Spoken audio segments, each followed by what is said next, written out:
C'est un immense plaisir de me retrouver ici, 23 avril 2024, qui sera une date mémorable pour nous dans notre histoire.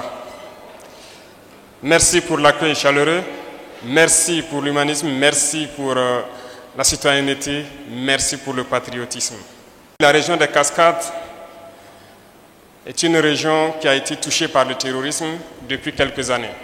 Plusieurs localités étaient sous emprise terroriste, mais grâce à votre dévouement à vous, par l'accompagnement des différentes forces de défense et des forces de sécurité, l'engagement des DOSO et l'engagement de la jeunesse en tant que VDP, aujourd'hui nous pouvons dire que c'est l'une des régions où nous avons pu vaincre plus ou moins l'hydre terroriste. Félicitations à vous et merci beaucoup.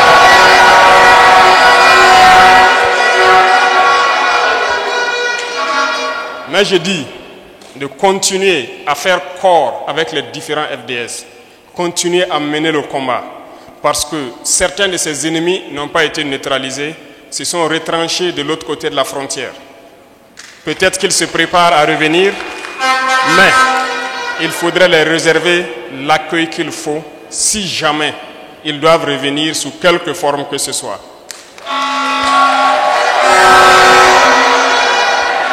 J'ai demandé au gouverneur et à l'ensemble donc des chefs de circonscription administrative ici présents, je les ai confié des missions qui vont consister donc à vous organiser pour organiser le terrain et accueillir tout type de menaces. Je compte sur vous, je compte sur les autorités coutumières, les autorités religieuses que j'ai rencontrées ce matin pour passer le même message jusqu'au fin fond de la région donc des Cascades. Il faut qu'on reste éveillé, il faut qu'on reste debout et tenir. C'est à ce seul prix que nous pouvons parler de développement et de changement au Burkina Faso. L'année passée, il était prévu que nous venions ici pour la journée nationale du paysan. Mais après maintes réflexions, nous nous sommes posé la question, qu'est-ce qu'on viendrait vous dire? Puisque c'est la cité du paysan noir ici, Banfora. Chaque année, faudrait-il venir échanger avec vous sur la question de l'agriculture et ne pas pouvoir apporter des solutions? Je ne pense pas que c'était l'idéal. Il fallait réfléchir pour trouver quel est le problème de notre agriculture. On vous a enseigné que nos sols sont pauvres. On cultive juste pour survivre et le reste, nous importons contre nos richesses que nous avons ici. Est-ce vraiment le cas? Je ne pense pas. C'est un esprit de colonisation qui nous avait amenés à être dans cette situation. Mais il est temps que nous nous décolonisons. Et ça commence par la mentalité. Et je compte sur chacun de vous, chaque autorité, pour pouvoir décoloniser les mentalités. Il faut que vous ayez confiance en vous, que vous ayez confiance en la patrie. Nos ancêtres se sont battus pour nous réserver ce que nous appelons aujourd'hui le Burkina Faso. Il n'y a pas de raison que nous ne puissions pas nous battre pour léguer un Burkina meilleur à nos enfants. On nous a mis en tête que nous sommes pauvres, que nous n'avons rien. Mais vous vous rendez compte que c'est faux. C'est ça la colonisation. Il faut décoloniser nos mentalités. Il faut avoir un autre discours. Et l'éveil des consciences, nous sommes là pour ça aussi. Il ne s'agit pas juste de faire la guerre, de rester dans cette même mentalité, parce que vous serez colonisés encore si on reste dans ça. Il faut qu'on se décolonise. C'est cette guerre que nous menons. Et si vous suivez très bien l'actualité, vous comprendrez aisément. Parce que le terrorisme, il sera vaincu. Et lorsque les mentors se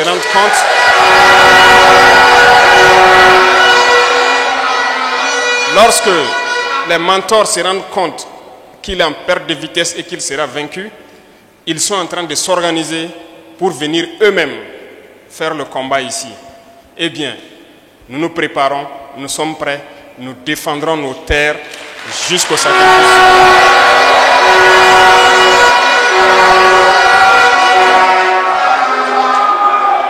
Lorsque nous parlons d'indépendance, il y a cette guerre que nous menons, certes, mais l'indépendance aussi, c'est à travers ce que nous consommons.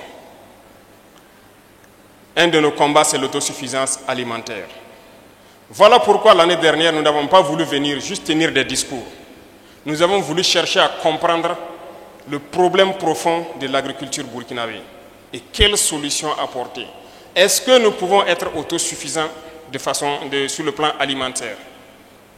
Un certain nombre de questions qu'on s'est posées et nous avons eu toutes les réponses qu'il faut.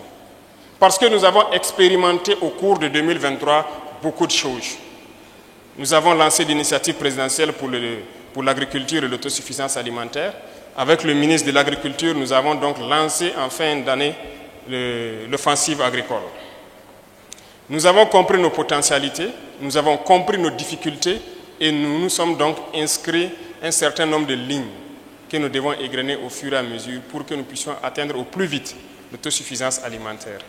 La région des Cascades est une région modèle et je pense que vous savez bien qu'ici, c'est le grenier, ça peut nourrir tout le Burkina, dans toutes les spéculations.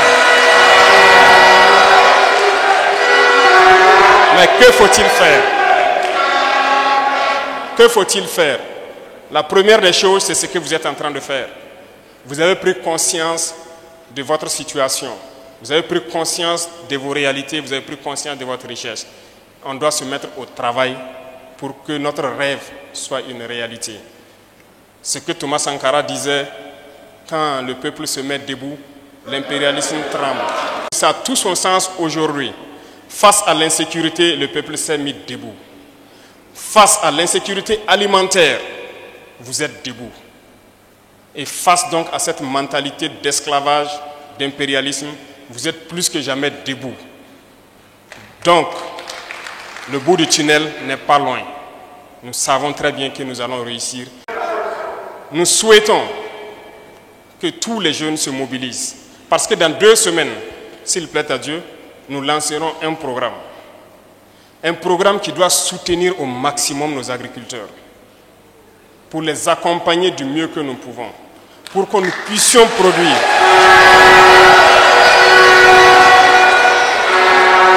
Vous le verrez, et ça sera de façon concrète.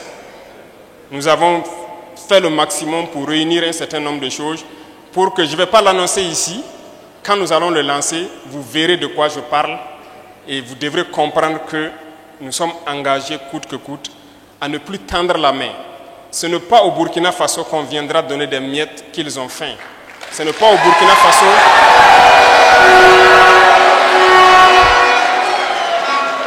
on ne doit plus nous voir comme des mendiants. C'est nous qui devons donner aux autres ce que nous n'avons pas fini de consommer. C'est nous qui devons faire la vie. Alors, c'est pourquoi je dis, j'invite les gens à changer de mentalité. Croyez en vous, c'est possible. Il y a beaucoup de défis. Il y a beaucoup de défis, il y a beaucoup de choses à réaliser. Tout de suite, j'ai discuté avec les autorités coutumières et religieuses pour le cas, par exemple, de retenues d'eau. Dans la région des Cascades, il n'y a qu'un seul barrage et ensablé. Barrage construit depuis 1962. Il vous faut beaucoup de barrages ici, parce que la région est riche en cours d'eau. Toute la bande frontalière, que ce soit la région des Cascades ou la région du Sud-Ouest, il pleut abondamment. Il y a beaucoup de cours d'eau. Nous venons de quitter Pau il n'y a pas longtemps. Nous savons que c'est le même type de climat. Mais combien de retenues d'eau? Il n'y en a pas. Nous avons pris conscience de cette situation. Voilà pourquoi j'ai instruit le ministre d'équiper d'abord la Sonaterre pour qu'elle devienne opérationnelle. C'est-à-dire avoir ses propres engins en mesure de pouvoir aménager les terres elles-mêmes.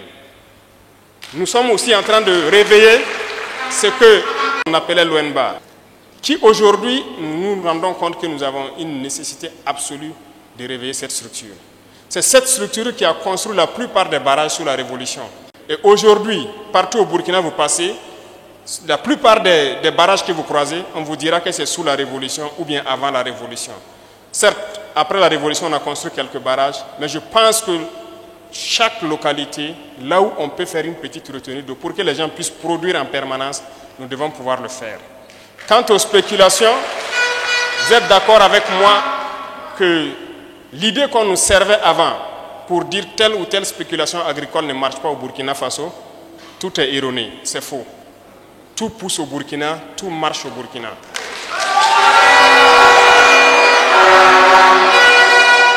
Vous devez vous engager dès à présent.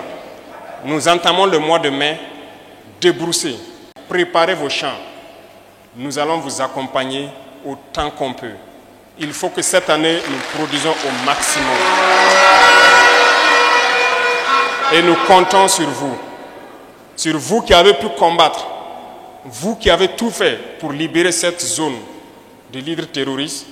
Il faut que nous puissions produire au maximum. Mettez tout en œuvre. Les chefs de circonscription ont été instruits pour consolider et pour faire en sorte que tout se passe très bien. Donc, c'est pour vous dire que la question de l'agriculture nous tient à cœur. Et la question de la transformation nous tient aussi à cœur. Lorsqu'on va se mettre à produire, immédiatement on va penser à transformer. En venant sur la route, je regardais nos mamans en train de vendre les mangues. Beaucoup d'entre elles, peut-être dans 2-3 jours, si elles n'ont pas pu vendre les mangues, vont pourrir. Elles seront obligées de jeter. Et c'est sûr que depuis l'indépendance, c'est comme ça que ça se passe. Lorsque la période des mangues arrive, voilà, quand on arrive à vendre, on vend. Si on n'arrive pas, ça pourrit, on jette. Pourquoi ne pas mettre en place une structure qui peut transformer cette mangue et que nous ne perdons pas ça?